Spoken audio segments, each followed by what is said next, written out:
공황장애를 극복하면서 제가 크게 깨달은 점이 하나 있습니다. 나는 이번 사건이 아니었더라도 언젠가는 공황장애에 걸렸을 거구나. 왜냐하면 제 안에 오래전부터 불안에 취약한 기질과 특성이 자리 잡고 있었기 때문이에요. 돌이켜보면 어린 시절에도 늘 예민하고 남들이 대수롭지 않게 여기는 일에도 혼자 불안해했던 기억이 많습니다. 왜 나는 사소한 일에도 이렇게 힘들고 버거울까? 이런 질문을 스스로에게 자주 했던 것 같아요. 그렇다면 공황장애나 불안에 취약한 성격적 특성은 무엇일까요? 오늘은 제가 직접 겪었던 경험을 토대로 그 이야기를 나눠보려고 합니다. 혹시 이 중에 나랑 닮은 점이 있다면 미리 알아두고 불안을 관리하는 데 큰 도움이 될 거예요. 첫 번째는 불안에 대한 신체 감각 민감성인데요.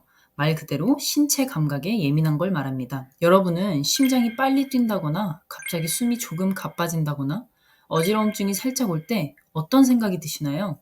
혹시 어디 아픈 거 아니야? 라고 생각하시나요? 아니면 그냥 대수롭지 않게 느껴지시나요? 저는 예전에 더운 날씨에 운동을 하다가 몸이 조금 이상한 거예요. 심장도 너무 빨리 뛰고 쓰러질 것 같은 느낌도 들고요. 너무 불안해서 병원에 가서 검사를 받았습니다. 물론 검사 결과는 지극히 정상이었습니다.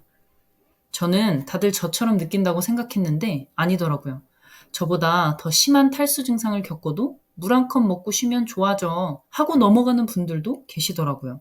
하지만 신체 감각에 민감한 분들은 이러한 몸의 변화를 큰일이다 라고 즉시 해석합니다. 문제는 이런 패턴이 반복되면 몸에서 나타나는 아주 작은 변화에도 과도하게 반응하게 된다는 거예요. 그리고 그게 불안을 키워서 결국 공황 발작의 촉발 요인이 될 수 있다는 겁니다.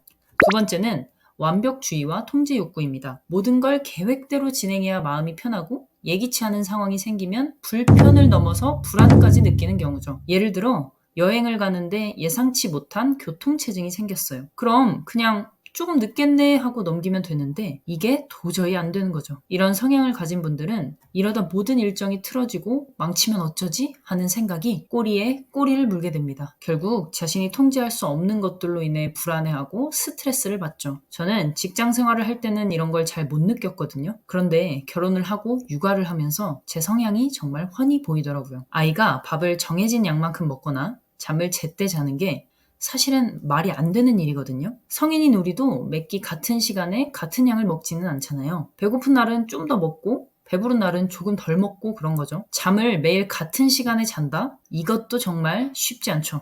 그런데 완벽주의와 통제 욕구를 가지신 분들은 육아를 할 때 이런 것들을 통제하려고 해요. 그리고 계획대로 되지 않는 부분에 굉장한 스트레스를 느낍니다. 또 스트레스를 넘어서서 불안함을 느끼기도 합니다. 육아를 하고 계시다면 나에게 이런 성향이 있는지 점검해 보시면 좋겠네요. 세 번째는 위험을 과대평가하는 경향입니다. 일어나지 않은 일인데도 최악의 상황을 먼저 떠올리는 거죠. 이런 분들은 상상을 잘 하시는 분들이 많더라고요. 만약에 라는 표현을 자주 사용하는 특징이 있습니다. 하지만 상상의 영역이 주로 부정적이거나 위험한 일에 관한 내용이에요.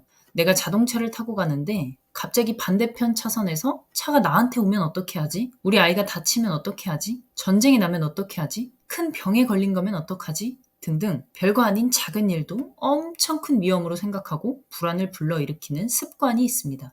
이런 사고 습관은 불안을 점점 더 크게 만들고 마음이 늘 긴장 상태에 있게 만듭니다. 네 번째는 신체와 감정에 지나치게 집중하는 성향입니다. 이 부분은 첫 번째 신체 감각 민감성과 연관되는 부분이죠. 감각이 예민하니까 그 부분이 더 크게 보이고 크게 들리는 거예요.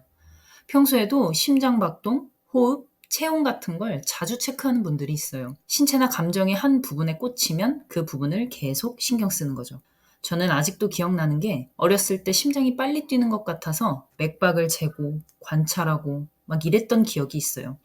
커서 불안할 때는 애플워치 심박수 측정하는 걸 시도 때도 없이 했었습니다. 하지만 이렇게 몸과 감정에만 시선이 고정되면 오히려 사소한 변화도 위기 신호처럼 느껴져서 불안을 악화시킬 수 있습니다. 마지막 다섯 번째는 신경질적인 성향과 회피 경향입니다. 작은 자극에도 예민하게 반응하고 불안하거나 불편한 상황은 되도록 피하려는 경향이죠. 사실 이건 불안을 다스리는 방법을 모르기 때문에 자연스럽게 나타나는 거거든요. 불안이라는 감정 자체가 신체적으로 예민한 반응을 가진 우리에게는 크게 달갑지 않기 때문이죠. 그래서 신경질적으로 굴 수밖에 없고 회피할 수밖에 없는 겁니다. 회피하는 것은 단기적으로는 편할 수 있습니다. 하지만 회피를 계속하면 그 상황을 마주할 기회 자체가 사라지고 불안이 점점 더 커지게 됩니다. 영원히 불안을 다스리고 통제할 기회를 잃어버리는 거죠. 외부의 상황에 나의 감정과 삶을 내맡기는 것과 같습니다. 제가 쭉 나열했던 공황에 취약한 기질과 특성 중 나에게 해당되는 것이 있나요? 아니면 모두 다 내 이야기 같으신가요? 그렇다고 너무 걱정하실 필요는 없습니다. 이런 성향이 있다고 해서 무조건 공황장애가 오는 건 아니니까요.